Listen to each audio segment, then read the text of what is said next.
We want to go live to Woodland Hills, where Zach Sauce from our sister station KTVU in Oakland is helping out with our coverage tonight. And Zach, you've been in this Woodland Hills neighborhood that's typically quiet, but not tonight necessarily.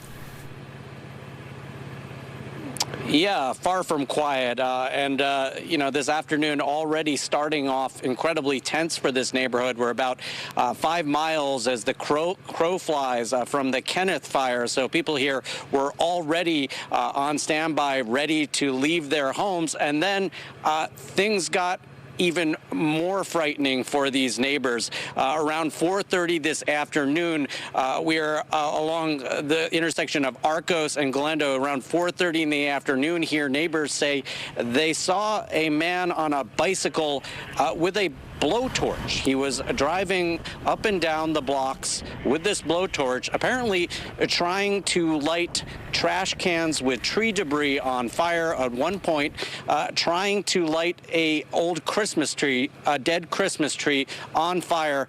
You know, neighbors fearing that he could start, of course, another fire, deciding they had had enough, that they were going to step in.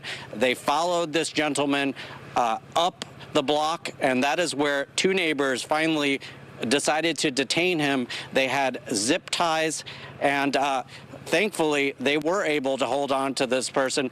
The LAPD arriving a short time later, taking this person into custody on suspected arson.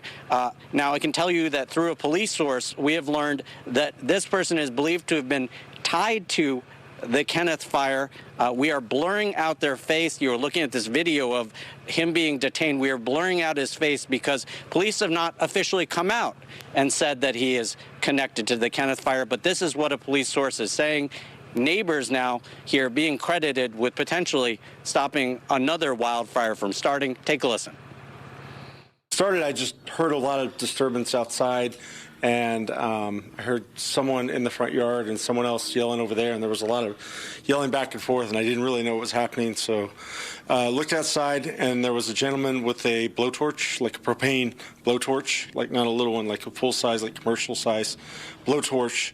And the other gentleman was yelling at him to put it down, and he didn't want to put it down. And we're like, no, you got to stop now. And he said, well, he's already tried to start a fire at my house. And so he tried to start a fire across the street. And he's like, he's got to stop. We need to detain this and call the police, get on the police. And so we called the police and basically detained him here until the police got here. And the police took him away. The idea that this person may have started the fire, what goes through your head right now? I mean, there's a lot of people on edge right now. It's terrifying. I've got 2 children inside that are very terrified of like what's going on. We can see smoke all around us. It's a terrifying time, you know. You don't want to put anyone through this. This isn't what we're about. This is just scary for everyone. With all the fires around us, everybody's been on pins and needles. Everybody's like seeing all the footage, and we're just heartbroken by everything, and we're like, that could be us, you know. So as soon as you see that you may have stopped something, it's like, I don't know, you feel really like you feel happy that you might have kept something from happening here, because we don't need any more. We don't need any more of the stress that we've been under. We've got kids. We're trying to go to school. We're trying to go to work. You know, it's crazy. Crazy times.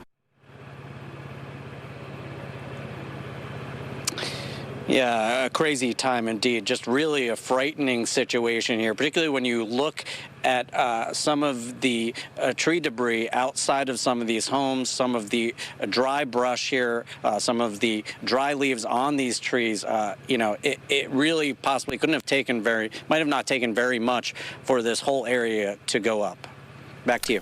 Yeah, we've talked about neighbors stepping up to donate or take care of people, but this is an example of neighbors stepping up to protect their neighborhood.